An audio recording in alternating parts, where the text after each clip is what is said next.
Folks, welcome to the Prepared Homestead. This is Travis. Thank you all for stopping by to watch.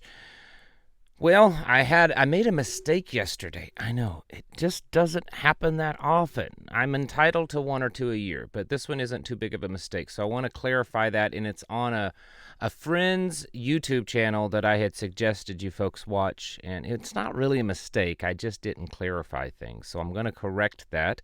And then we're going to get into a little bit of the news. I've only got a few things, newsworthy stuff. And then we're going to talk about this whole China stuff with the protests, the riots, how it seems like China is just, about to completely lose control. And what that means is this real? Is this staged? Is this, a CIA op? Are they really about to lose control? And what are some of the outcomes to this? And we'll get into that here in just a minute. So let's get started first with, I just want to mention to you folks again, My Patriot Supply. I just checked, or I checked today, their big sale, they're extending it to tonight. This was a Cyber Monday sale, and they're extending it to tonight. So if you're able to and you're interested in, they are running some pretty big sales. You've got a 4-week supply here for $177. It's $100 off. They've got survival items along with freeze-dried food. This stuff is some of the best on the market. It's definitely some of the best price per calorie because their meals are rated at a 2,000 calorie a day, and most of these other companies are like a 1,300 calorie or 1,500 or 1,600 calorie a day. So you're getting more food for what you're ordering, and they have several pretty good sales running with all the inflation that's going on and stuff. It's getting harder and harder to find good deals like this for emergency survival stuff, freeze-dried food. If you're interested in this, there is a link down in the description below that you can click to go to this. They are a Patriot-owned and run company. The products they send you, whatever you order, it's discreet. The labeling is discreet, so someone doesn't find out what you're doing. And I wanted to bring that up to you. I know not everyone is interested in this, and that's fine. That's okay. But for those of you that are, I just wanted to let you know, hey, there's some pretty good sales going on still, and it ends tonight. My friend's channel that I mentioned yesterday, it's the Hearth and Home Nostalgia. Okay? Now, what I forgot to do is I forgot to show you where they put most of their content. And it's under the live thing. So if you go to their channel and you click on the live, what they do, this is pretty cool stuff. If you look at these things are like 4 hours long, 7 hours long. And basically they broadcast old radio shows. And they have some visual images, a fireplace going or something like that. They usually, at the beginning, they'll have some kind of little trivia or something that they'll talk about. Here's one. They're running a live one, actually, right now. Let's go ahead and click on it and listen in and see what's playing. My slow internet will pick it up. In the world for you. Yes, I know, but what? it smells. Archie. Well, it does, Mom, just like rotten eggs.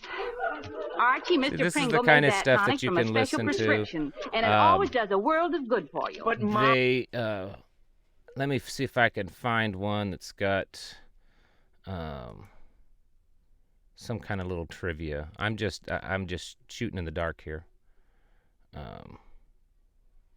With my slow internet. Just stick with me. I know you're a bunch of you are about ready to click off the channel and say, I'm not watching this. Hearth and Home Nostalgia's Here we go. OTR Visual Radio. I'm Mr. H. Visual and I'll be Radio. your host for this evening. Tonight's compilation is the See, Chronological it's Dollar, good stuff. Volume 8. We are continuing our journey through every available Yours truly, Johnny Dollar episode. We began with Dick Powell's audition, and we're not going to stop till we get to the last episode, Mandel Kramer. Tonight's So it's pretty cool stuff. A lot of the old detective shows, mystery shows, and comedies and stuff that were on the radio.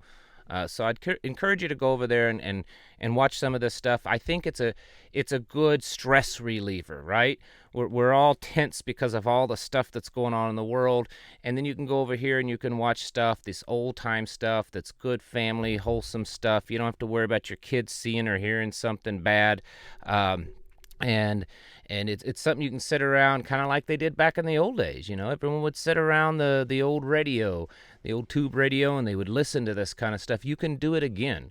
And with the winter season and everyone staying inside more and many holidays coming up soon and already have been, I thought that this was something that we should really promote. Let's get on to the news. Like I said, I've only got a couple of things that I wanted to bring up because I wanted to talk about something else that's newsworthy also. The House is slated to try to vote tomorrow to block the rail strike. That's what they're saying on Wednesday. Now this is going to be interesting how this plays out. There are already a few Democrats, because remember, the Democrats still control the House. The new House hasn't been seated. There's already a few Democrats that are opposed to this. And the reason is because it goes in the face of what the Democrats claim that they are and that they're pro-union. Well, in this time that they're siding with the companies. And so what they're wanting to do is vote to force the unions to accept the proposal that was hashed out back in September that the unions have rejected. Which does not include any sick time for the union workers, which is their big hang-up. So they're trying to force them to accept this deal.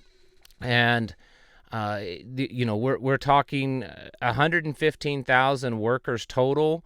That if this doesn't go through, most likely a strike happens. If this does pass, it creates kind of a predicament. It doesn't necessarily force them to go to work.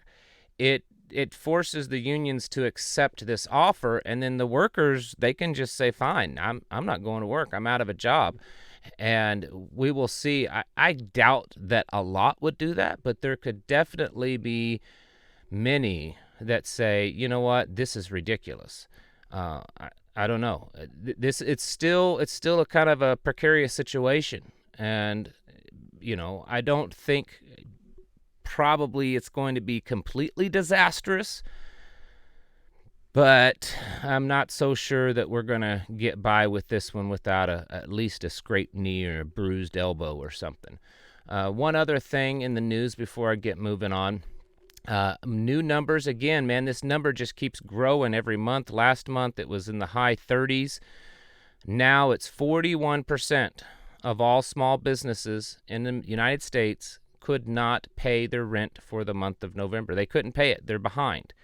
This is happening every month, and it's a growing number. Now, of course, we have the strongest economy in history. That's what we're told anyways. That's what the White House keeps saying, that it's, this V-shaped recovery, and it's getting better all the time, and strongest economy. But yet we see this kind of stuff. I mean, how many businesses are going to just not make it because they can't afford the rent? This is getting worse every month. If you go back the last 3 or 4 months, every month it's more and more businesses. So, folks, it's not the strongest economy in the world. It's this next year, I think, is going to be substantially worse than this year. Now on to what I wanted to talk about.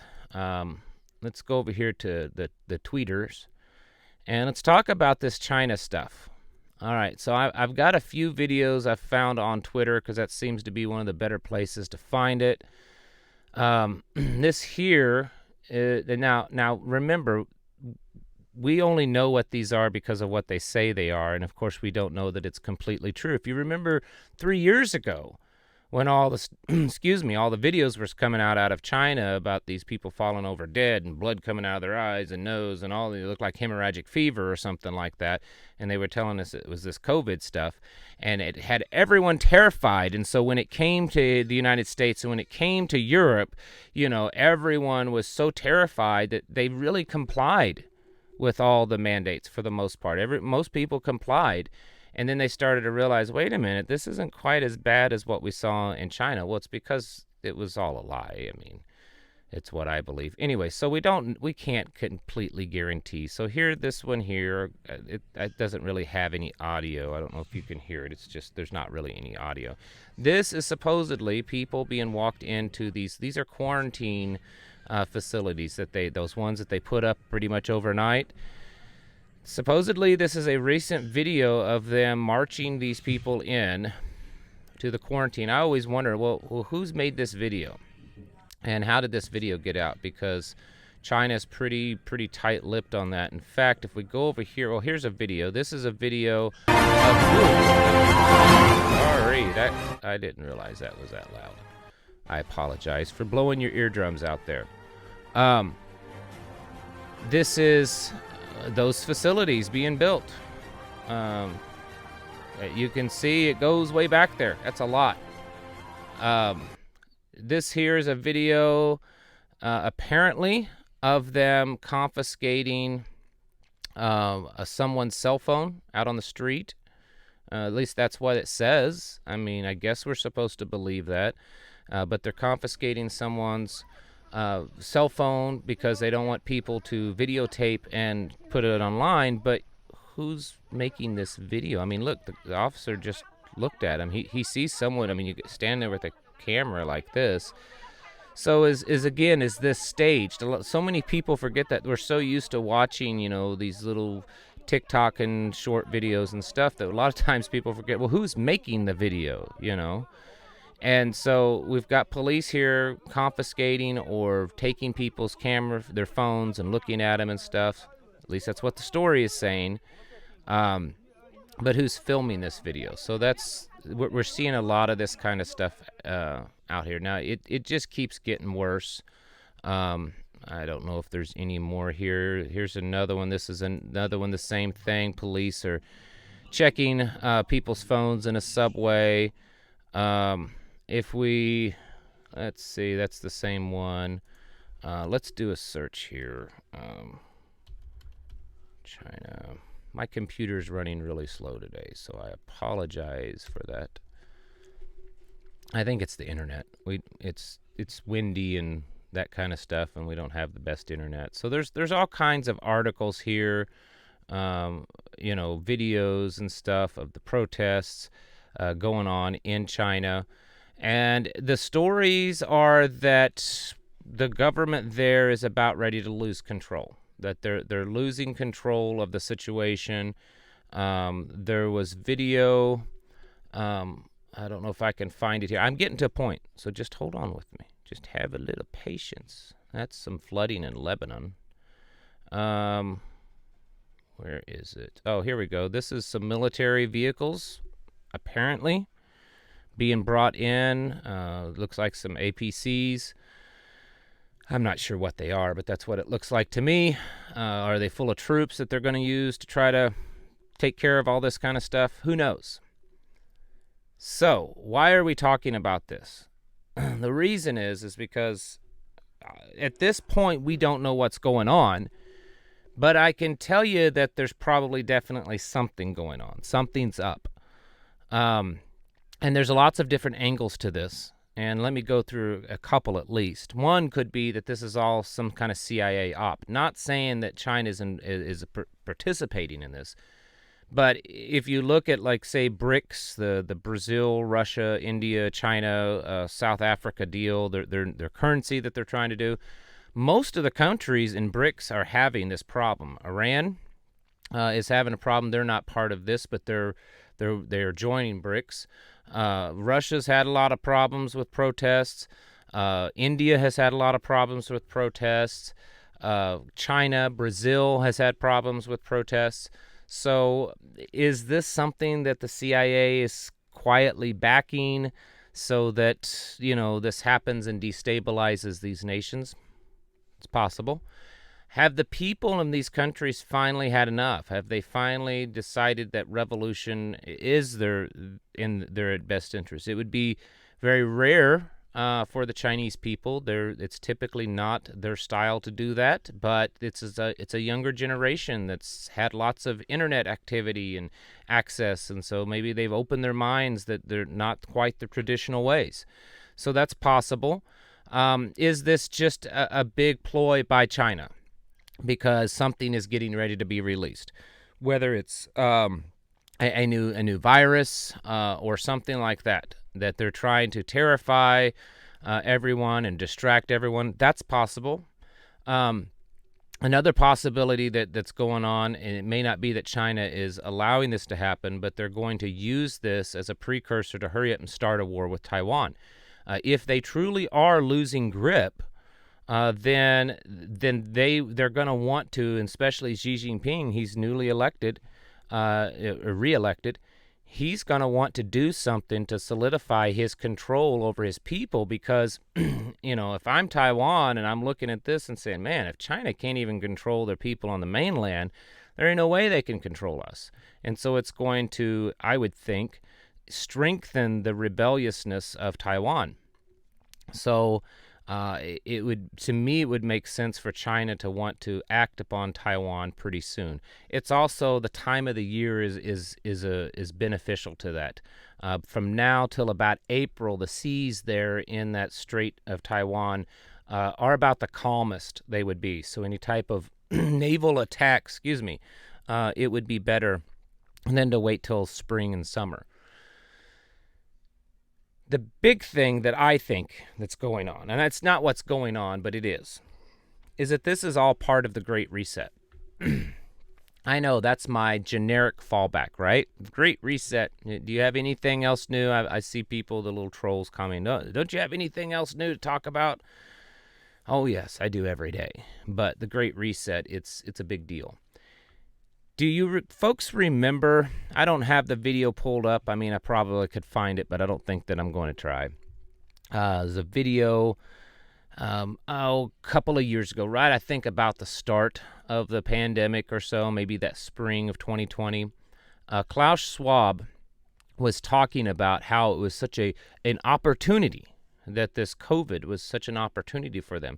And he went on to say that there were going to be some angry people, that people were going to be angry, and he was speaking to nations and telling them that they need to get ready for this because these policies, these things that they're going to do, it's going to make humans very angry. It's going to cause a lot of disruption.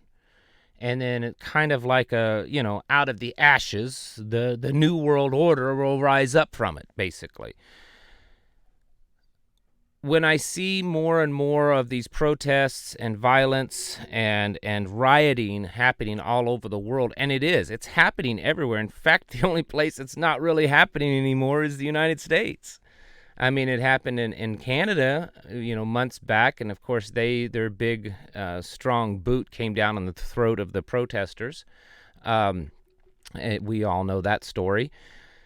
But it's happening all over. Europe has been protesting, the Middle East, the East, the Far East. It's everywhere. There's this kind of stuff is everywhere. And while some of it appears to be, people rising up against these powers, this globalist control, this evil and everything, and it could legitimately be. I can't help but sit back and wonder, is Klaus Schwab and all of his cronies and stuff sitting back saying, yes, it's all going according to plan? I mean, maybe are they worried when they see all of this, this stuff going on in China? When they see that stuff going on in China, are they worried, thinking, man, maybe we should back off a little bit? Maybe we're pushing too hard. Because if this keeps going, it could completely destroy our plans. Is that what they're thinking? It's possible, but I personally don't think so. I personally think that they're probably thinking it's all going according to plan. They want the disruption. They want the destruction, and that's why they say it's going to be bad. It's going to cause a lot of people to be angry, and we have to be ready for that, meaning we as the world leaders. So I think that's something that we need to realize when all this is going on. It doesn't mean that people aren't rising up legitimately. It doesn't mean that freedom could at some point be had, and overpowering these globalists. I'm not saying that's not possible. But we have to realize, what's probably really going on here, and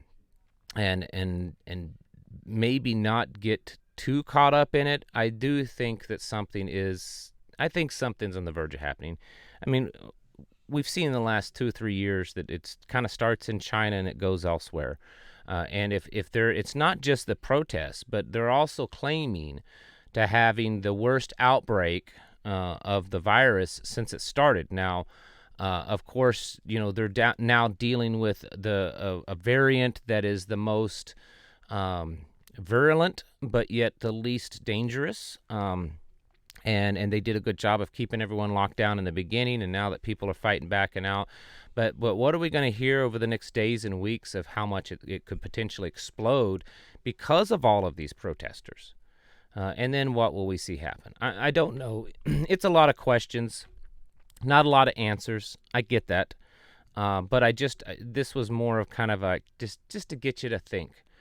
Feel free to post your comments down in your opinions down in the comments below, because we all enjoy hearing them.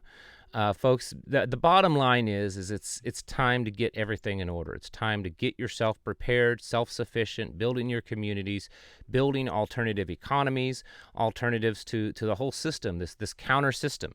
So you homeschooling, natural health, gold, silver, trading, bartering, all this kind of stuff. It's possible, it's real, and we have to start doing that, along with our gardens and our stacks of beans and rice and our bullets, and it's all comes together.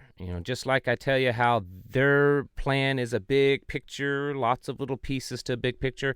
Our plan has to be a big, solid picture and lots of little pieces to it. Not just, well, I'm putting bags of beans and rice up, I'm good.